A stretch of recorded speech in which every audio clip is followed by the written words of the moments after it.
evening, and bless the class, and thank you for this privilege that we can study the Bible and be under teaching. And Lord, thank you that we could all be together. Bless this class and this time together in Christ's name. Amen. Okay. So also I have a timeline which I'm just going to just fine tune it a little bit and give it to you. It's about 16 pages front and back, 8 pages front and back, and it starts from John chapter 1. Okay. So in the beginning was the Word was, and then it goes chronology of the Bible, how it happened. So Genesis 1 to 10. Then after 10 is actually Job chapter 1 to 42. So it goes to that whole timeline right up to the book of Malachi. Okay, so I'll try and give that. I'll just have to fine tune it so you know what is going on. For example, when we are talking about Samuel's birth, parallel Samson's ministry is also going on. When we talked about the book of Ruth, whose ministry was going on? What was the timeline? Gideon's. Around Gideon's time, these events were taking place. Around 1 Samuel, when you see Samuel is born, 3 years, first years in the temple, that's around what same time when Gideon, when Samson is going around and in his ministry. Okay, so 1 Samuel chapter 2 and verse 11. Actually, the first 10 verses we said was the song sung by Hannah, right? And what is the meaning of Hannah? Grace gift, or some people also say the anointed one. Okay, so either one is okay. So grace gift. Okay, verses 1 to 10 is song, and this is the same words you will find in Luke chapter 1, 46 to 55. Okay, Mary sings the same song because it's a messianic. Okay, it's talking about the Lord. It's exalting the Lord. So that's why this song is there. And another verse to remember is Psalm 62 verse 8. Okay, that's another good verse to remember, which also says, trust in Him at all times and pour out your heart before Him. That's what Hannah did in chapter 1. We see her song in chapter 2. And then 11 onwards, Elkanah went home to Ramah. The boy ministered to the Lord before Eli the priest. Now, in verse 11, verse 18, verse 21, and verse 26 of 1 Samuel chapter 2. 11, 18, 21 and 26. You will see something that Samuel is doing in that time frame. Okay, and we'll talk about that. But when we talked about, remember Eli had how many sons? What were their names? Hophni and Phinehas. Read your Bible. Okay, Hophni and Phinehas. What was their sin? What was their sin? How many, what was your two or three major sins? 4. How many were there? 3 or 4? Quite a few. But how many? 2 major sins. Okay, first, they were taking from the offering what belonged to the Lord. Okay, Leviticus 7:34 says, the right thigh and the breast belonged to them, and they were taking it before. Okay, before boiling, they were taking it for roasting. Now, when I was reading it, there is some commentators say this: they were taking it raw before for 2 reasons. One reason was for themselves. Second was they were going out and selling it again. They were making money out of it. That's another view that people say. That why would they take the raw one? Is so that they would go out and sell it. So they were making a business out of what was being offered to God. And the context was, it's like in the New Testament, there is a church, and the offering comes in, and the pastor takes the offering and takes it home, and then uses it as he wants to. Don't be surprised, there are things that happen like this. And so they are using what is supposed to be for God, they are using it for themselves. So that was one of the sins that was going on there. Second was, of course, it was a sin of they were engaging in sexual relationships with volunteers of women who were coming there at the temple. Why was it a sin? Simple, we know, of course, yes, but we should also remember during that time in Baal worship, when these people, when the Gentiles would worship, in these Canaanites and all these people, when they would go into Baal worship, it was normal for temple prostitution. In the temple of Baal, temple prostitution was normal. So in a way they were behaving as if the unsaved. They were behaving like the Canaanites. They were behaving like these people who worshipped Baal. And they were doing those things. Okay, so what was Eli's problem? He heard of what was going on. Verse 24. No, my sons, the report is not good which I hear the Lord's people circulating. He knew what was going on. If one man sins against another, God will mediate for him. But if a man sins against the Lord, who can intercede for him? But they would not listen to the voice of the Father, for the Lord desired to put them to death. Okay, so now you can see Eli is used to hearing from God. He has spoken to Hannah also regarding her prayer. In chapter 3 you will see Eli speaks to Samuel and says, it's the Lord, correct? Now he has that spiritual hearing ear. He has that mindset. He knows what is going on, but he refuses to deal with his own children. Okay? And when he refuses to deal with his own children, he becomes a partaker of their sin also. Okay? He becomes a partaker of their sin. For example, when they say, oh, children are rebellious. So it's, if the parents deal with the child and the child still rebels and says, no, no, no, it's not the parent's fault then. But if the parent doesn't deal with the child and the child continues to be rebellious, then the parents are responsible. And the same thing is happening here. He knows, he says, don't do it, and they do it. He doesn't say anything. Don't do it, and they do it. He doesn't say anything. That kind of thing was happening. So by not addressing it, he became a partaker of that sin. Okay? Because he allowed it. Now, there is something interesting happens here. This is the priest, right? Now, what was the function of the priest here? Up to such time, what was the function of the priest? What was the priest supposed to do? In the nation of Israel, what were they supposed to do? Sorry? Now, during this time, they were hearing from God, and they were the ones who were responsible in teaching the word to Israel. Remember, there are no prophets as of now. The office of the prophet is not yet established. It was the Levites. It was the priest. Remember, they had the Urim and Thurim. They were the ones who were showing how the will of God is to be discerned when it came to a tough situation. But they were the ones who were teaching. They were the ones who were showing the way through the word of God. Now, what did it say in the book of Judges? What was rare in those days? Word was rare in those days. Also, visions were rare. You know what visions? The word there is chazon. It means, when you come to 1 Samuel chapter 3, we'll talk about it. It means a message from God. The word chazon means a message from God. So when you talk about dreams and visions, it actually means a prophetic word or a word from God or a message from God. It was rare, not being spoken. God was not saying many things. Why? These people were living in their own sin. Okay? Now, instead of being servants and serving the people of Israel, Hophni and Phinehas were taking advantage of the people. Instead of being serving, instead of teaching, they were taking advantage. So take the best what they are offering, have illegitimate sexual relationships with the women there, and they were taking advantage.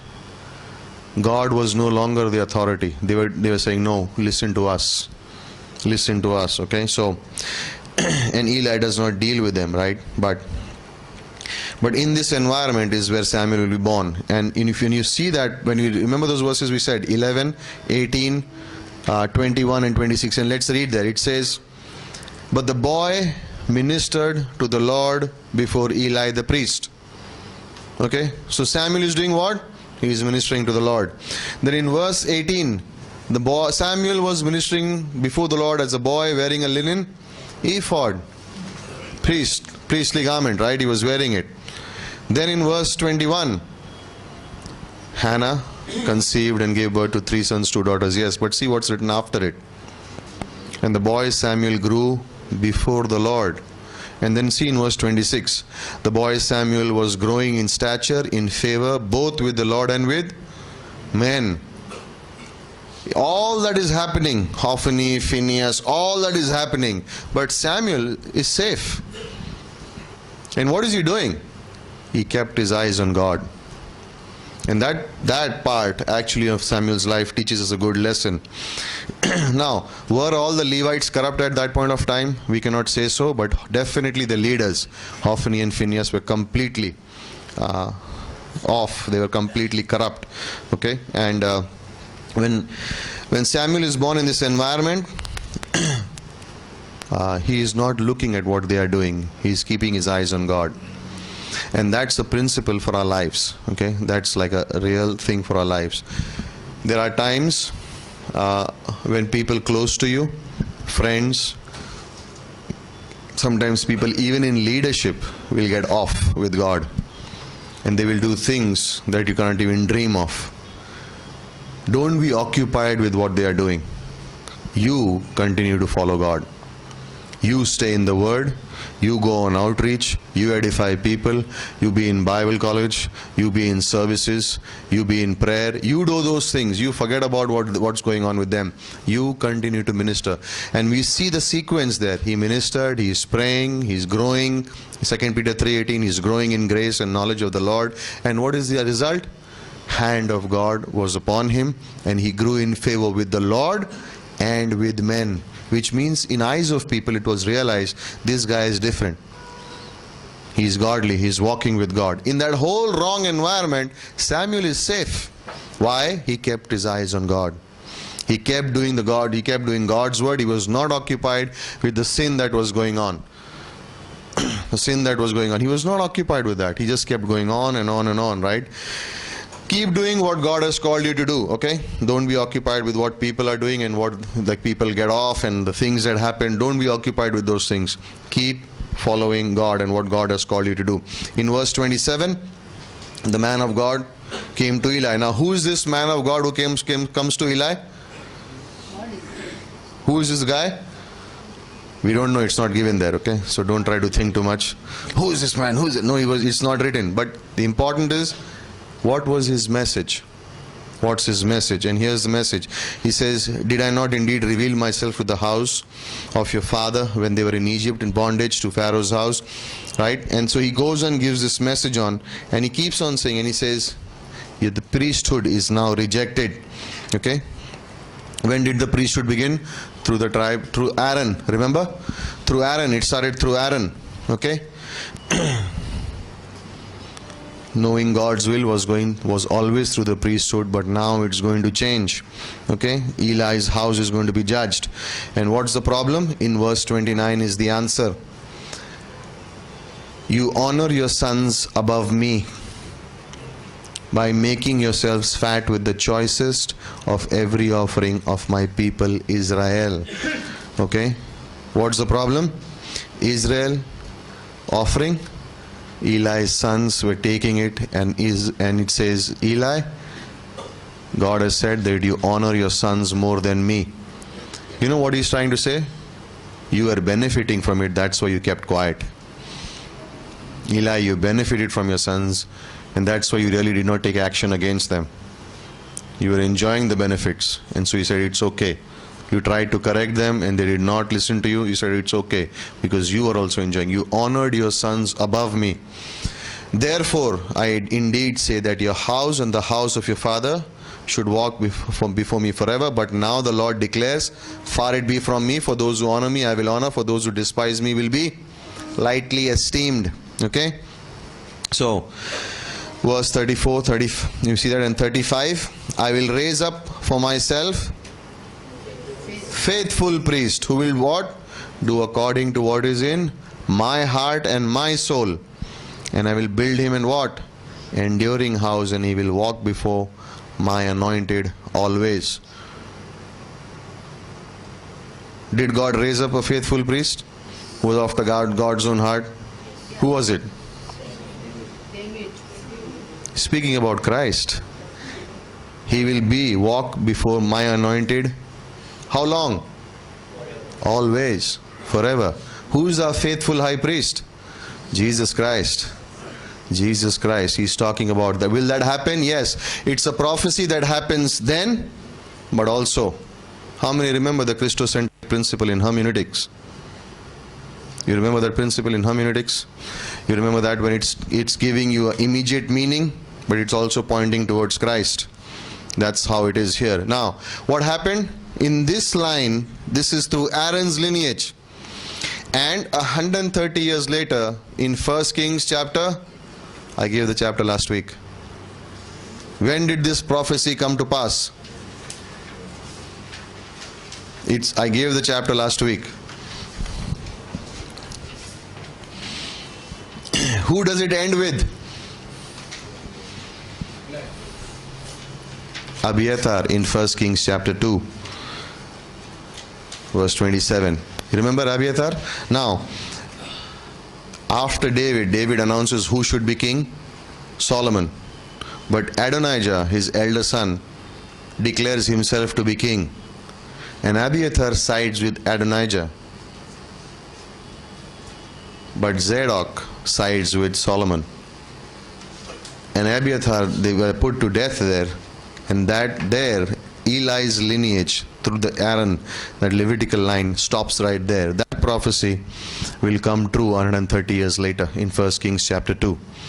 And then the Zadok, the priestly line through Zadok continues. Okay, so that one stops right there. So, okay, remember these verses. Why? Next quiz, it will be 100% there. Okay, so how would Christ come as a priest and a king? Here are the references: Psalm 110, Hebrews 5 and Hebrews 6, and Revelations 19 verse 16. Okay, Psalm 110. Why? Christ is the order of priest according to the order of Melchizedek. That's why it's enduring forever. Psalm 110, Hebrews chapter 5 and 6, and Revelations 19 verse 16. He will walk before me forever. Okay, so it's speaking about Christ also. Faithful priest. Who is the only faithful priest forever? Jesus Christ. Right? So, now, from priesthood, God is going to change the program and it's going to become into a prophet. Why? Why is God changing from priest to prophet?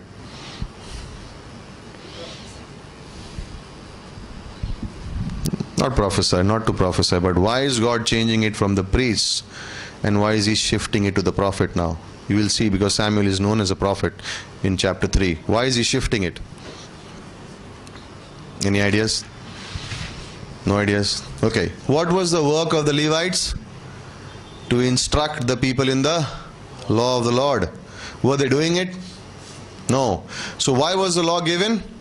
So that the people would know what God is trying to say to them, correct?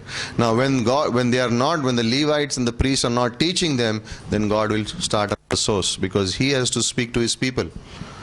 So if the Levites don't teach the word, then he picks up the prophet. And what is the prophet saying?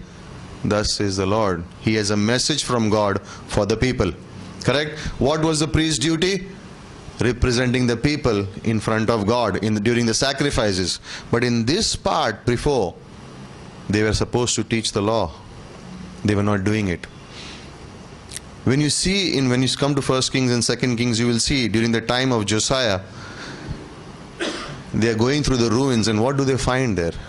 They find the Bible, the Old Testament. They found scrolls buried in the temple, which means the law was there and these guys were not even reading it. The word was there, they never even read it. Forget about telling the people what they were supposed to do. And God said, okay, I am going to speak to my people. If they don't do it, someone else will. I will raise up a man after my own heart. And Samuel was the person. So the Levites did not do what they were supposed to do. And that was what? Teach the word. When they did not do it, God said, change it. He changed it. Why? They were living in sin, absolute sin, right? So, they were ignoring the word. Okay? They were supposed to instruct Israel in the word of God. They did not do it. And whenever the word is ignored, spiritual downfall will come. Guaranteed. You ignore the word of God, spiritual downfall will come. Okay, very, very clear. Okay, and the very ones who were supposed to study and communicate were the first ones who were not studying and neither were communicating. Okay, so God raised up Samuel. In chapter 3 verse, we see his call. We see his call during all that time. Then Eli tells him, okay, this is God. And what is God saying? God found a man who honors what?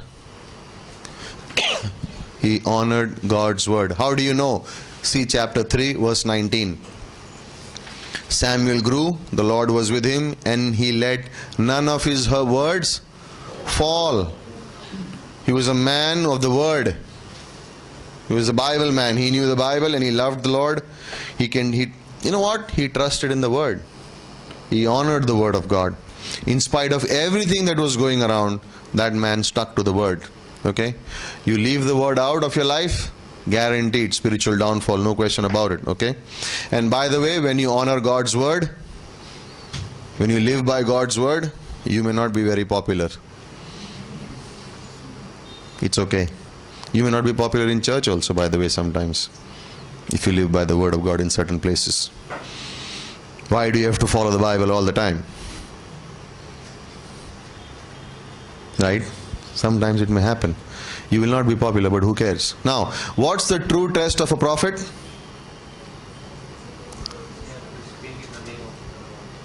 Really? And what else? What else? What is the true? How do you know the prophet is speaking a message that is from God? And if it doesn't come to pass? You have to what? Where is it found in the Bible? Good. Which chapter? 80? Which verse? 21 and 22. Okay. So turn there for a minute. Mark it there because it will have some. When we go further, we'll understand. We'll keep coming back. We'll also come back to Deuteronomy chapter 17 in a little while. Okay. But turn to Deuteronomy 18. When you mark that verses down. Why? Why will you mark those verses? No, because you have to remember them. What do you mean it's going to come in the exam? You should know where they are. Everything is exam. After that I won't remember it. Ignore the word. You said it. Okay. Verse 20. The prophet who shall speak a word presumptuously in my name. Oh, God has said it's going to rain today. Imagine if all the weather people were in the considered prophet. Sab martate. When they say it rains, it does not rain. Which I have not commanded him to speak, or which he shall speak in the name of other gods, that prophet shall. You may say in your heart, how shall we know that the word which the Lord has not spoken? When a prophet speaks in the name of the Lord, if the thing does not come about or come true, that is a thing which the Lord has not spoken. The prophet has spoken presumptuously. You shall not be afraid of him. Okay, so remember those verses. Okay, in verse 20, for all Israel from Dan even unto Beersheba knew that Samuel was confirmed as a prophet of the Lord. So Samuel has three ministries. He is prophet, he is a priest, and he is also a judge. In the book of Judges, when you see the list of names, the last judge is who? Samuel. Okay, he's also a judge. His ministry is also judge. Okay, so he has three ministries. Okay, he's a prophet, he's a priest, and he's also a judge. Okay, this is now the official prophetic office. The office of the prophet begins now in this chapter. Moses was a prophet, yes, but not as a prophetic. Not the office of prophet had not been established. God was speaking through the Levitical priesthood. He was speaking to the priest. Now he will begin to speak through the prophet. So the transition happens. Why? Because the priests who were supposed to teach the word were not teaching the word. Hence God installed the office of the prophet. Why? The reason is, a man after my own heart who will honor my word. Someone who honors his word. Okay, so no high priest required. Now the prophets will speak for God. Okay, because the Levites failed to instruct the people, God will choose someone who will speak for him. In chapter 4, the ark is captured. Remember, this is also the time when the longest oppression of Israel is 80 years. Okay, it's during this time. Samson has done a few things with the Philistines, but Philistines were very strong, and this was a time when they were fighting. Okay, in chapter 4, the Philistines came to fight against Israel. Remember? Correct?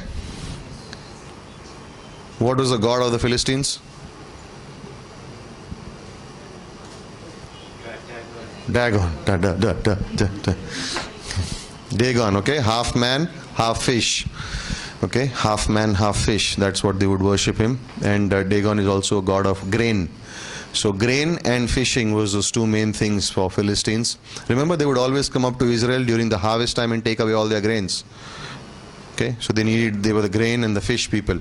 Okay? They always needed that. Now, 4,000 people died. Why did 4,000 people die of Israel in the war?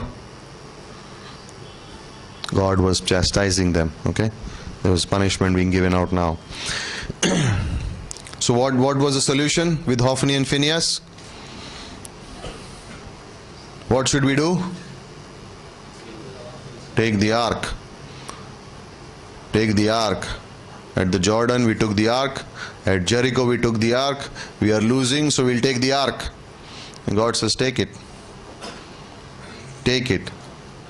If the ark is with us, we will win. Correct? Philistines said, let's fight them. And Israel lost. Why did Israel lose? Even though the ark was with them. We ran through these chapters last week, but I just wanted to go slow again. So, why did Israel lose? Even though when the ark was with them. They didn't follow God. What else? What? They were not obeying. Okay, what else?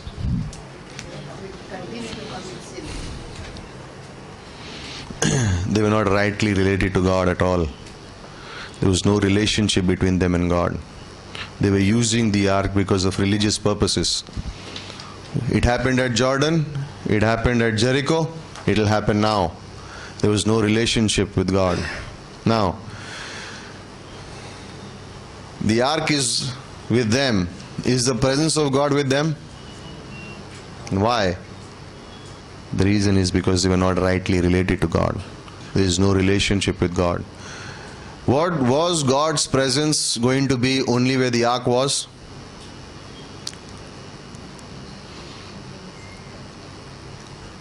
The ark signified the presence of God. So was His presence going to be where the ark was? So where was God then? He's everywhere. He's omnipresent. You know why this question comes up? Is the Babylonians used to think if they were defeated, their God was not with them. If their city was captured, their God was captured. Religious thinking. It's an unbeliever type thinking. If we lost, if something happened, that means God was not with us, God has lost. But our God is omnipotent, all-powerful, omnipresent, everywhere present. He is there, but His presence was not manifest because there was no relationship between Israel and their God. They had no relationship with God. That's why God allowed it to happen. And God said, fine, you're going to use the ark as a religious thing. If the ark is with us, then we will win. God said it's not going to happen that way, right? So, it's like a person says, okay, we talked about it, right? Is God limited to the ark? What was I going to say?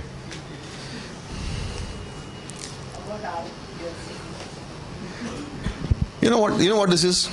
As long as I go to church, I can live as I want. I can do whatever I want, but I'm going to church, no? That's what was happening here. They are going to church, but then they are going out and living as they want. So God is there, but we can do whatever we want because God is there, no?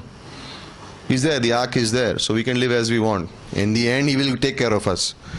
In the New Testament, that's what it means. Because I go to church, I can live as I want. It won't happen. It won't happen, okay? So, when the ark was captured, what was the problem in chapter 5? Oh, God has left us. God had not left them, He was right there. Only the ark was captured, right? It was not there. Okay? And in chapter 5, you see the power of the ark. Right? You see that there. And what do you know what it shows? God can take care of himself. And also how God take care of idolatry also. Wherever they would put the ark, the idol would fall. God knows how to take care of idolatry also. Okay? He can handle that part. And remember the part where we said they put the 2 cows? What was the plague that was there? Tumors, or also the bubonic. Remember the plague? Mice. Why? How do we say it's mice? Because that's the golden mice were put on the cart. They picked up 2 cows who had new calves, milking calves. So their mindset was what? If the calves go straight, then that means God wants the ark back. And they were, remember this, they had no reverence for the ark. How do you say that? Because what was the plan? If we put these cows there, the cows will come back to the calves. What did they do with the calves? They put them locked in. So naturally the cow will generally go to the calf because it's a milking calf, it's a newborn calf. They were not thinking about God, they were thinking about how do we keep this here? Should we keep it or no? It's the 5 lord of the Philistines. They had their own mindset.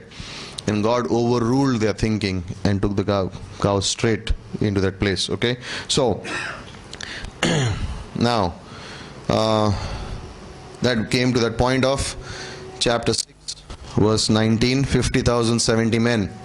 Right? And we talked about 70 last week. That it's a copyist error. I went back, studied.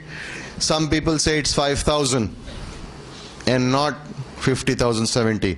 Some commentators believe only 70. Why? Because how could they look into the ark? How could 50,000 people look into the ark at the same time? So only 70. Some translations say many died. Okay. Now I found something while reading and studying in one of the places, and he makes a very good comment, and I'm just going to read it out to you. He said, it seems to me it's 50,000.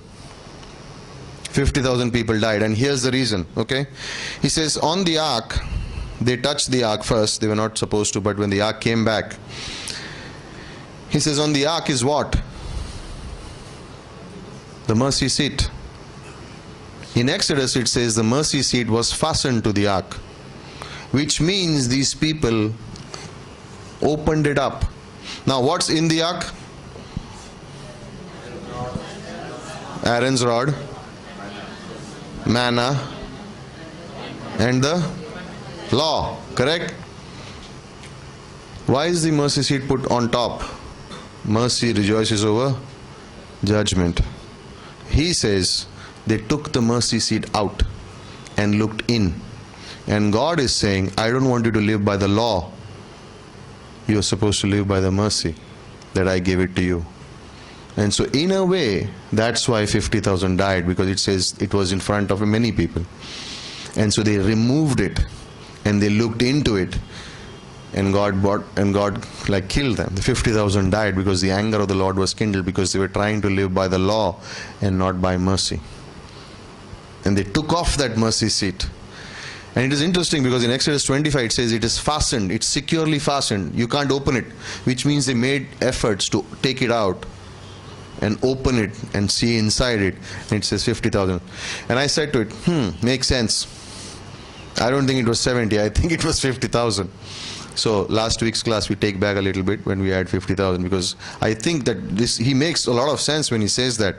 And the people mourned because the Lord had struck the people with a great slaughter. A great slaughter would not be used if it was 70 people. In verse 19 of 1 Samuel 6, he says he struck the people with a great slaughter. And the word great would not be applicable if there was only 70 people dying, if you look at the context. And the men of Beth Shemesh said, who is able to stand before the Lord? This holy God. They were not supposed to look into it, they did. And to whom shall he go up from us? So they sent messengers to the inhabitants of Kiriath Jearim, saying, the Philistines have brought back the ark of the Lord, come down and take it up to you. And the men of Kiriath Jearim came and took the ark. Now here's where we start, chapter 7. We already started, but this is again, okay, so. And brought it into the house of Abinadab on the hill, and consecrated Eleazar, his son, to keep the ark of the Lord, right? Okay. Now, Kiriath Jearim is where? Now this is what some, they are who? This is where the Gibeonites stayed, if you read the book of Joshua. What was the duty of the Gibeonites? What did Joshua give them the duty of? Tabernacle, carriers of the wood and the water. So when the ark came, they knew how to take care of it. God brought the ark into the right place. He brought it when the Gibeonites were, so that they would know how to take care of the ark. They were the caretakers of the tabernacle. They knew how to take care of it, right?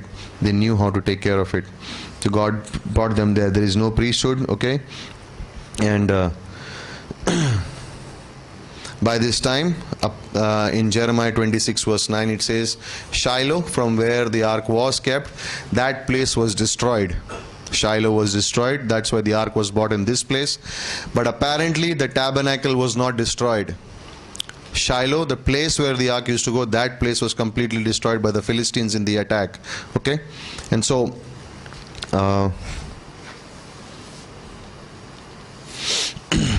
chapter 7 onwards now. Kiriath Jearim, the ark would remain there for 20 years. And here you will see the first recorded public ministry of Samuel, verse 3. And Samuel spoke to the house of Israel, saying, if you return to the Lord with all your heart, remove the foreign gods, the Ashtaroth among you, and direct your hearts to the Lord, and serve Him alone, He will deliver you from the hand of the... All the problems of Israel are mentioned in one verse. In verse 3. Return to the Lord with all your heart, remove the foreign gods, the Ashtaroth among you, and then direct your heart to the Lord, and serve Him alone, and then He will what? Deliver you. Okay? From the hand of the Philistines, from your enemy. Do it, right? And so Samuel prays at Mizpah, and the sons of Israel removed the Baals and the Ashtaroth and served the Lord alone. In this verse you realize how spiritually backward they had gone. They had begun idol worship. Is it a surprise why God chastened them? Is it a surprise why God brought a great slaughter? They were worshipping idols. People of the living God were worshipping idols, right? Then Samuel said, gather all Israel to Mizpah, and I will pray to the Lord for you. You see fresh new words happening here. Pray. You haven't seen praying during the whole book of Judges. you don't see all the people. You're seeing crying, weeping, judging, killing. Now prayer and the word of God is coming back. Correct? In verse, as you go forward, they gathered at Mizpah, drew water, poured it out. In verse 10, now Samuel was offering up the burnt offering, and the Philistines drew near to battle against Israel. He is doing the offering, and they are coming to attack him. But look at the next verse 10. But the Lord thundered with a great thunder on that day against the Philistines and confused them, so they were routed before Israel. Who intervened now? God. Why? They set their heart apart. They repented and turned back to the Lord. Why was there a revival happening? They repented and turned their heart back to the Lord. Okay? Philistines lost. Why? Because there was repentance. Where there was repentance, revival came. True repentance brought revival, right? If my people who are called by my name and do what? Remember the verse? Humble themselves and turn from their... I will hear from heaven and heal their land. Right? So turn, wickedness, spiritual in a way, turn away from, and repent. Basically that's what it means. Turn away means repent. Okay? And Israel is restored. And in verse 11, the men of Israel went out of Mizpah, pursued the Philistines, struck them down as far as below Beth-kar. And Samuel took a stone and set it between Mizpah and Shen and named it Ebenezer, saying, thus far the Lord has helped us. In Hudson Taylor's home there used to be two plaques. One was Ebenezer, the other one was called Yahweh Jireh, the Lord will provide. Wherever he went, he would have these two plaques in his house. Thus far the Lord has helped us, and the Lord will provide. That's why that one man went to China and changed the whole country upside down, because he believed in these two names of the Lord. He would have these two in his home always. Ebenezer, thus far the Lord has helped us, and Yahweh Jireh, the Lord will provide. And that's how this story of, it's an amazing testimony of what God did with Hudson Taylor in China. Okay, so in verse 13, so the Philistines were subdued, they did not come any more within the border of Israel. And the hand of the Lord was against the Philistine all the days of Samuel. As long as the man of God was there, he was following God, reading, praying, doing all those things, God's hand was with Samuel, and the Philistines did not come. It's an amazing testimony. How one man changed the whole nation. One man's faith just changed the whole nation, right? He just came along. Okay? There is not the mention of the ark here, but you see how rightly related to God, and you see the results of it. The cities which the Philistines had taken from Israel were restored to Israel, from Ekron to Gath. From Israel delivered their territory from the hand of Philistines. There was peace between Israel and the Amorites. Samuel judged Israel. He was confirmed as a prophet. Now he what? Judged Israel all the days of his life. He used to go annually on the circuit to Bethel, Gilgal, Mizpah, and he judged Israel. Now, doing what? He was teaching the word. He was teaching and preaching the word. That's called circuit. He was going to all these places, all over Israel, teaching them and preaching them and teaching them about the word. That's what he kept doing, okay? He spoke the word and the nation was united. He brought them together. Then his return was to Ramah, for his house was there, and he judged Israel, and he built an altar to the Lord. It is said that at Ramah was probably their Bible school. It is where the prophets, these people, would be trained. Samuel would train them there. And we'll see that when we come future into the book, that this is a school of prophets. It was like a Bible school going on there, okay? So people who say Bible school is only for pastors, everyone was there. Don't worry about it, okay? So revival comes in, Philistines are subdued. 2 battles took place, correct? There is one which happened in chapter 7. There is one in chapter 5. What was the difference? In one Israel lost, in the other Israel won. What was the difference? What was the difference? They had repented and were rightly related to God in chapter 7. And so God brought a victory.